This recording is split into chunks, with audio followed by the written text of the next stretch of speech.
Hey friends, Michael Kingswood here. It's story time because it's Saturday, which means it's Story Saturday. Funny how that works. Those of you who've been around the channel for a while know that on Saturdays we read fiction of mine because that's what the channel's for. The last nigh on a year now, we've been going through stories from the Great Challenge, which is collection of 52 stories that I wrote over the span of the year, one a week, as part of the Great Challenge. I collected them all into this nice thick collection of stuff which you can get and where all good books are bought and sold primarily, but the best place to get them is from my corporate entity's website. Go to michaelkingswood.com/store. You can get all of my stuff there. It's better to go there because I get more money if you go there as opposed to if you go to Amazon, Kobo, and all the other places, right? You can get the stuff there, fine, but they take a cut. If you come straight to me, they don't take the cut, only get a small, processing fees. More money for artist equals good. So if you're liking these stories that came out of the Great Challenge, by all means, go by the bookstore and pick that up. You know what else you can pick up that has just gone up for pre-order today on all the various and sundry platforms, as well as the correct store, MikeKingswood.com/store, is 52 Stories in 2023, Volume 1. That is the first collection of stories we're doing this year for our Story a Week Plus challenge. That's the one that was kickstarted about a month and a half ago, and it's now been proofread. The ebook's ready to go. The print book is a little bit behind, but you can pre-order everything from my site or from the various retailers. So do that now.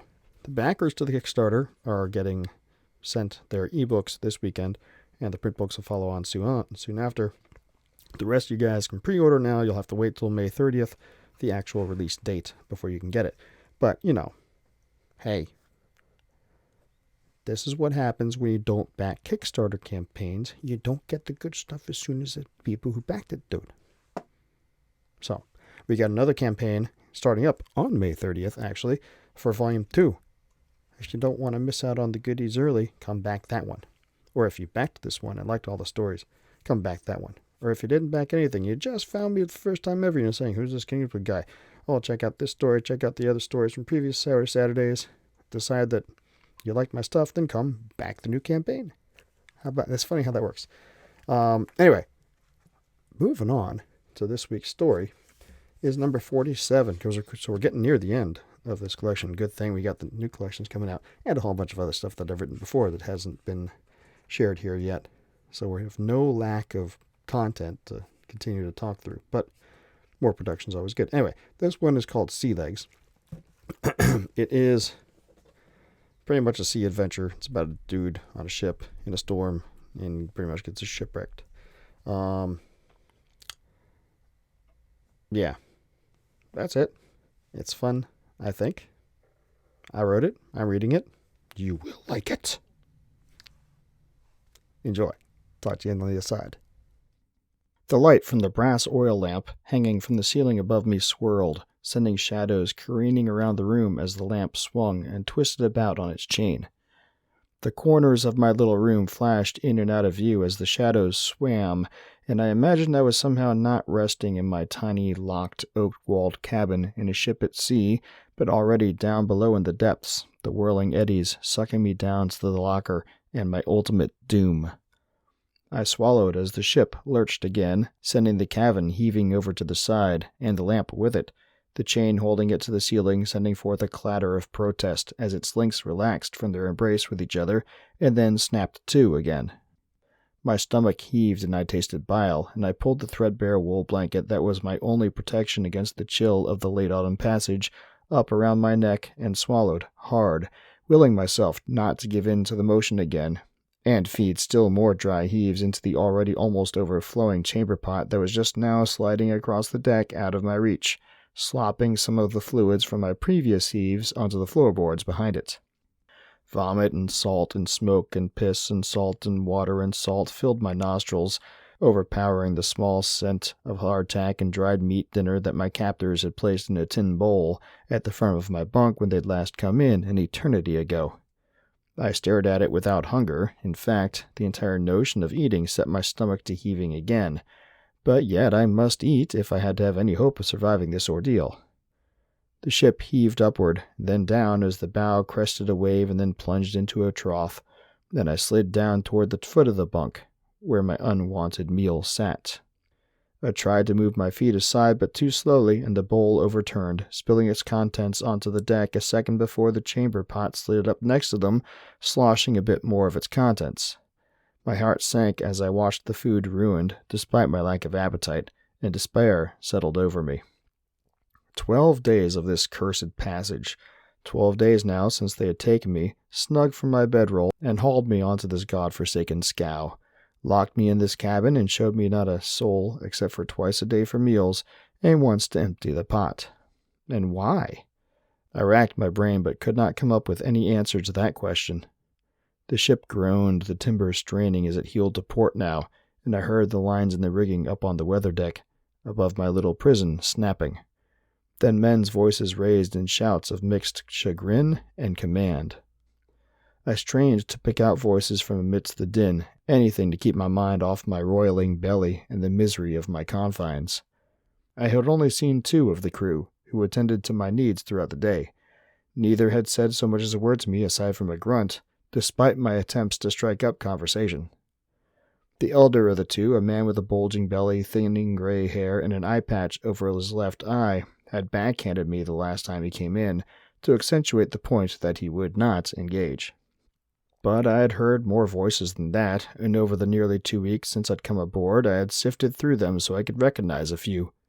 The bosun was easy to pick out, a hard, raised voice, always speaking with command or threat, and a few of the mates, but the rest of the crew were merely disembodied voices, at least 24 of them. I didn't know ships very well, but it seemed there had to be that many or more to handle a vessel of this size, unless it was a ship of war.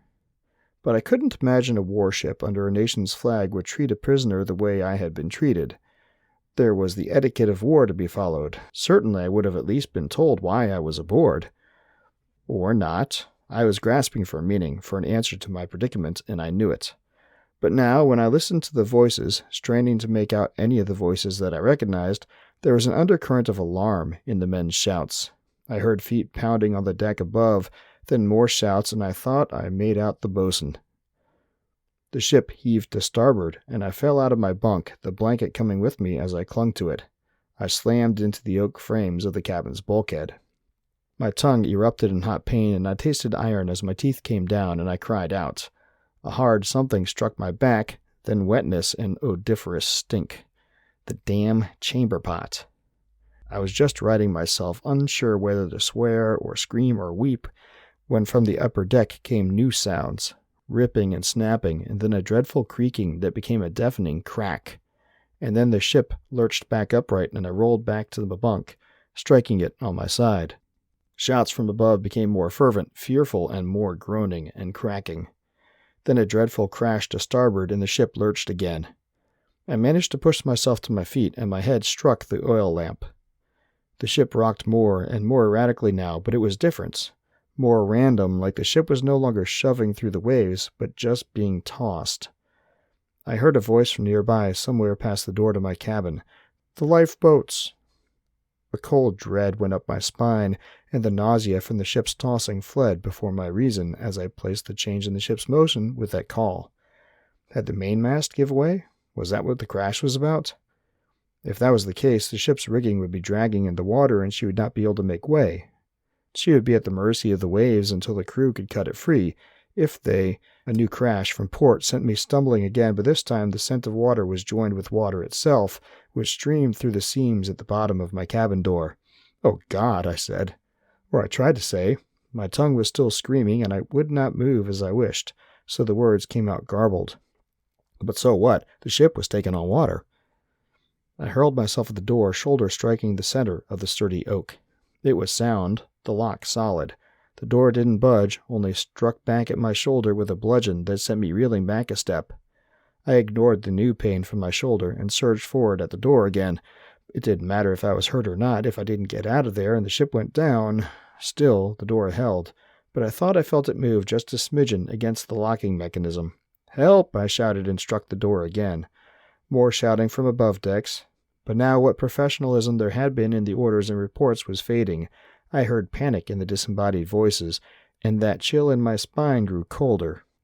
Almost as cold as the water sloshing around my bare feet on the planking of the deck. It was up to my ankles now, and I didn't kid myself that it was going to lower anytime soon. If anything, it was going up. "Help!" I struck the door again, and this time heard a crack of wood. The door still looked firm, but the crack was distinct. And had the wood given way a little bit more? I redoubled my effort, lowering my left shoulder and stepping back, then charging. The crack this time was loud, and the door definitely gave. I could see a gap of about an inch around the seal where the latch and the lock were holding it shut. One more good hit. I would have kicked it had I my boots. But when they'd taken me, I only had a nightshirt and my undergarments on, and they had given me no other coverings except for the blanket. So I tucked my shoulder again, and then I was through. The door popped open, and I stumbled forward into the passageway beyond. The water was deeper here. The seam of my door had kept some of the fluid from seeping in as quickly as it had been filling the rest of the ship. There were no lights except for the lamp in my cabin. I could only see a few feet to either side before darkness enveloped everything, a mixture of being below decks and the dark of night. I hadn't even realized it was nighttime, though I suppose I should have. The meal that now was ruined and soggy, floating in the water and filth behind me, was the second of the day. But I hadn't seen daylight in nigh on 2 weeks, so my internal clock was weird. No time to worry over the hour now, though. I vaguely recalled turning left from the ladder well they had dragged me down when I first came aboard. If that were the case, the ladder well to the weather deck should be to my left now. I peered in that direction, bracing myself against another roll of the ship, and could see nothing. Voices were still shouting from above, though they were fewer now. Had the crew already begun abandoning ship? If so, I had little time. I glanced behind me, considering the lamp. Any light would be helpful, but I quickly gave up on the notion. It was securely bolted to the ceiling, and the chain was strong. I'd have to go by feel. Taking a moment to gather up the blanket, I moved forward, feeling my way with my feet and my hands. Blackness engulfed me, the feeble light from my cabin only a memory to my rear. The sound of waves pounding on the hull, and the wind whipping through the tatters of the rigging topside, was more plain now, as was a more ominous tone, the flow of water. She was going down, and despite the hypnotic call of those swirling shadows earlier, I had no desire to explore the locker. So I forced my halting feet forward, dragging my hand on the bulkhead to my right as I followed the passageway. A fresh gust of wind and a lessening of the gloom foretold the ladder well before I reached it. Renewed hope gave me greater speed, and I grasped the twine ropes on either side of the ladder well and hauled myself into the blowing wind and rain of a stormy night at sea. The weather deck was even worse a scene than I had imagined. I was correct, the mainmast had gone over, but so had the mizzen. Fouled lines and shattered pieces of wood that used to be deck fittings littered the entire scene, and I saw in the dim light from 2 lamps that somehow remained lit amidships a pair of bodies pinned beneath a pile of debris. Out forward, a group of men were clambering toward the starboard side rail. The wind was blowing from port, so I supposed the lifeboats would be launched from starboard to keep them closed until the men were aboard, but why would they be up forward? I turned after and saw my answer. The entire starboard side from amidships was fouled, full of debris and lines. If the scene beyond was like that, no boat could hope to navigate that area of the ship. The group up forward was small, 3, maybe 4 men, all of whom had kept me prisoner down below. For a moment I considered not joining them. Then I shook my head at my own idiocy. Survive now, worry about the rest later. I hurried forward, dodging past the wreckage of the mainmast and its ropes and gear. The deck was slick beneath my bare feet, and the ship was taking on a distinct list to starboard, and tilting downward by the stern. Not much time left. As I reached the bow, the last of the men from the group I had seen was climbing over the ship's rail. He dropped out of sight, and I heard a voice from below say, "Pull for your lives, boys!" The voice wasn't one that I recognized from the inventory of voices I had made during my captivity, but I knew its meaning plain. They were commencing rowing, so they wouldn't be near to the ship when she finally went down. I picked up the pace, running across the more steeply leaning deck now. "Wait!" I shouted. I slipped as I neared the rail, and slid the rest of the way. The wood of the rail struck my chest, and I coughed out a curse. It hurt, but I couldn't stop to consider that. Below, the boat was already pushing away. The men were just dim shapes in the darkness, but I thought there were 5 of them, and they were moving like they were pulling at the oars for all they were worth.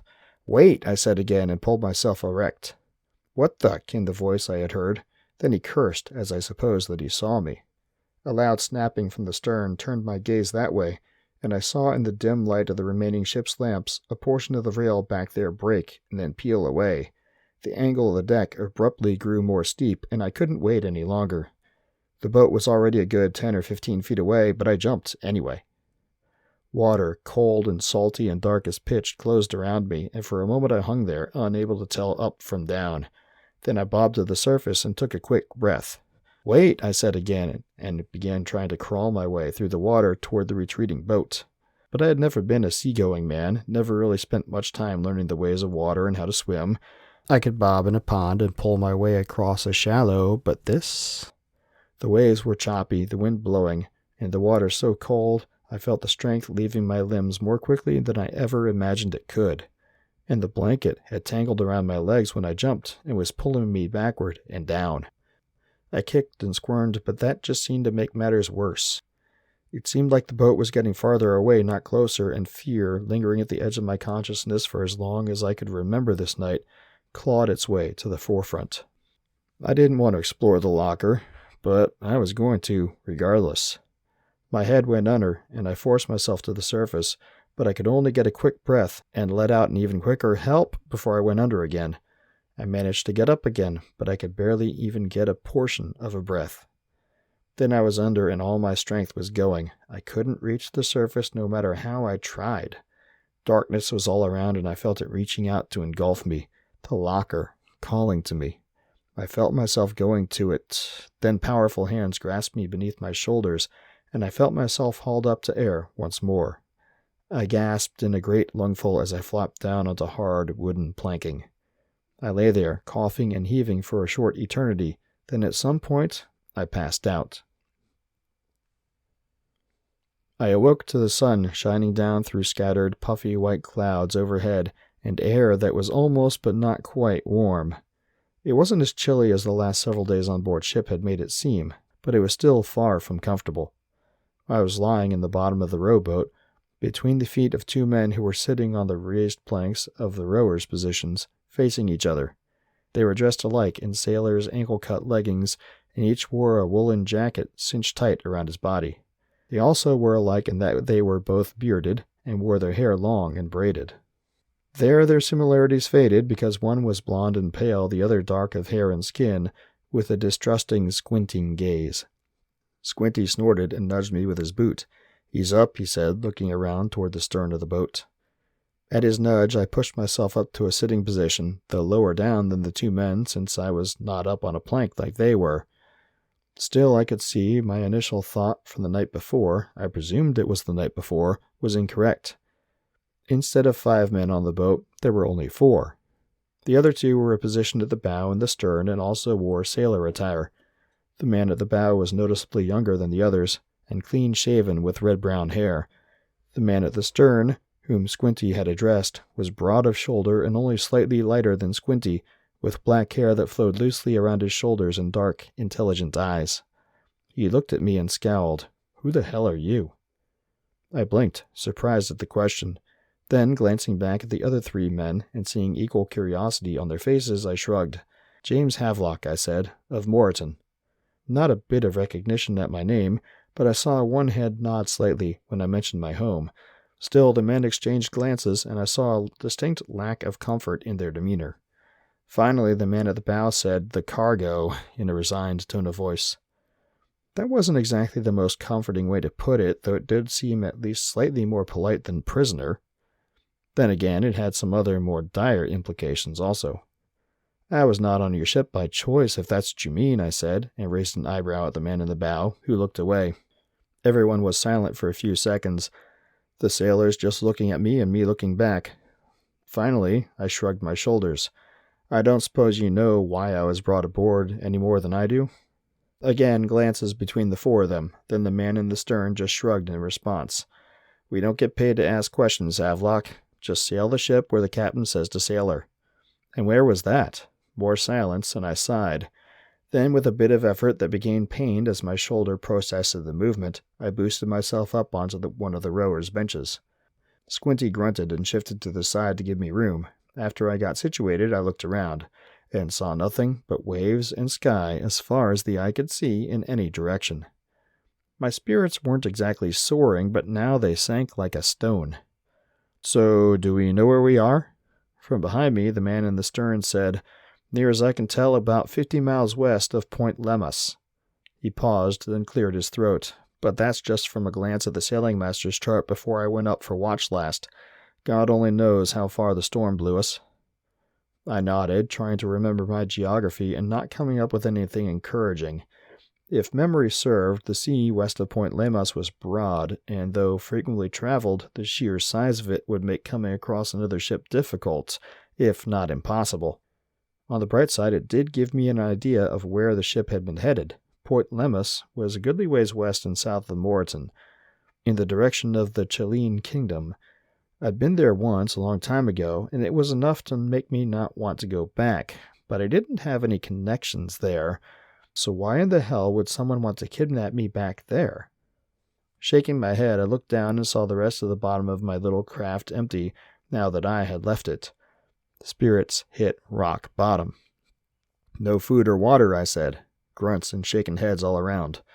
"Wonderful. Do we have a plan?" The man in the stern snorted out a resigned-sounding laugh.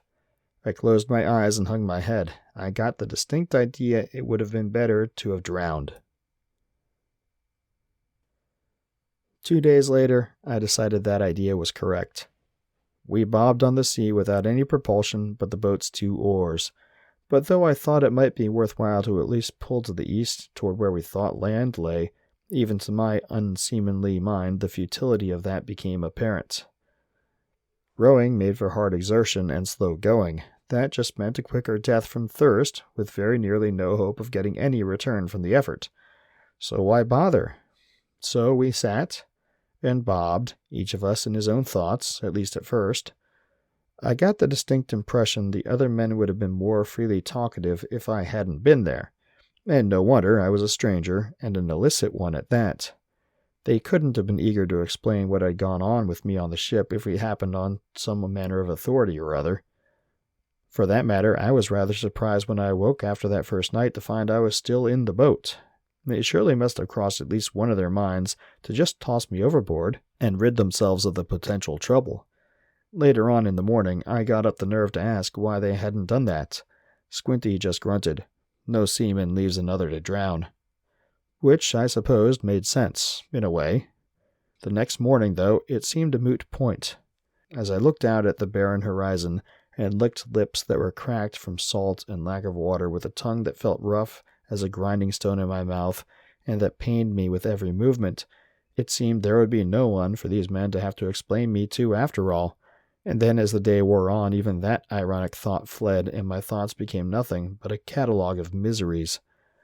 My companions were no better off. We sat there like the living dead, not moving, not talking, hardly even breathing, each man of us slowly thirsting away in his own little place of despair. I racked my brain for any reason I would have been selected for this fate. Had I offended someone way back when I had been in Chilean and didn't know about it, and they had only now just tracked me down? I didn't think so, and anyway, I didn't hobnob with the kinds of people who had the resources to fund such a manhunt even if I had. Someone closer to home or in Morton itself? But if that, why send me hundreds of miles across the sea to Moreton's rival? Why not deal with me there? Or maybe it was just some god just feeling frisky and deciding to tweak some random man's destiny, and I was the poor sod who caught his, more likely her, attention. No answer was coming from the waves, the wind, or the sun, though, and as the day wore on and I felt my strength ebb, I became more certain those answers would ever elude me. When I fell asleep the next night, I did not expect to see the morning. I was so weak, so racked with pain and thirst, so sluggish in mind and body, that I welcomed that thought, looked forward to oblivion or whatever it was that came in the next world. It could not have been worse than the slow misery that we were all enduring. So when I cracked my eyes open in the morning, it was with a groan that was as much frustration as pain and despair. Just let it end already. But it didn't. It kept on going, each moment worse than the last, without hope or respite. At some point I managed to raise my head and I looked out at the waves. I recalled seeing the sunlight sparkling off them, and then it looked to me like the reflections were in fact a little man made of light who was dancing from wave-top to wave-top, giggling with glee as his toes barely alighted before setting off again. He was having such a fun time of it. I began to become jealous of him.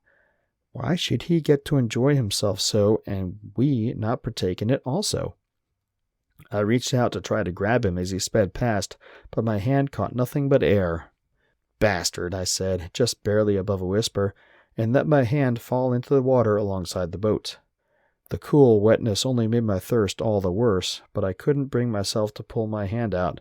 I just watched as the little light man danced and trailed my fingers in the water and became bemused when the little man struck into something dark and blocky looking and then vanished. I blinked, puzzled. What? The dark thing out on the waves was still there, but I couldn't make it out. It was blurry, indistinct. It was like a dark block with something white above it, more curved. Was that... "Sail," said one of the other men. I couldn't tell who. Didn't have the strength to look. But the word filled me with joy for a reason I couldn't fathom at first, until its meaning registered, and I grinned a cracked-lipped grin, and let out a grasping approximation of a laugh. Sail. Sail meant ship, which meant we were saved. Somewhere in the back of my thirst-addled mind, I also registered that I just might be able to find out the answers to those questions after all, and that just made me laugh a little bit louder. So as I've been going back through and rereading all these stories from the Great Challenge, it's reminded me that there were several that I, wrote where the story itself is satisfying enough, but it was like, oh man, I really need to go back and revisit this and add more to it, because this one is one of those where it's like, yeah, there's a lot of meat on that bone that I could continue with figuring out what the heck was up with Mr. Havelock and why he was kidnapped, and as opposed to having it merely be a survival story, expanding it into future more depth. And I hadn't read this story in a while, so I kind of, frankly, forgotten I did that. So that's to be added to the million other things, a million other writing projects like that. But clearly there is room to continue on with this character, excuse me, in this world, and explore the circumstances of the kidnapping a bit more, which could be fun. And I can't promise when I'm going to do that, but it's on the list now. So anyway, I hope you liked that. It was a fun little story. The next one is also a fun little story. Story number 48. Next week. It's called Candlemas. And this is back to science fiction. And it's kind of similar to Sea Legs in that it's science fiction with a guy who kind of got kidnapped. There's a little, if I remember this, again, it's been a while since I've read through all these stories, but this one is a little more on the crime side of it. So that's its own side of fun. So sci-fi crime, that'll be good. So come back next week and we'll read that story. That'll be great. As said before the reading of Sea Legs here, the Kickstarter for the new Volume 2 is about ready to go. In fact, the campaign's ready to go. It's just in coming soon mode now, because I want to start it on May 30th.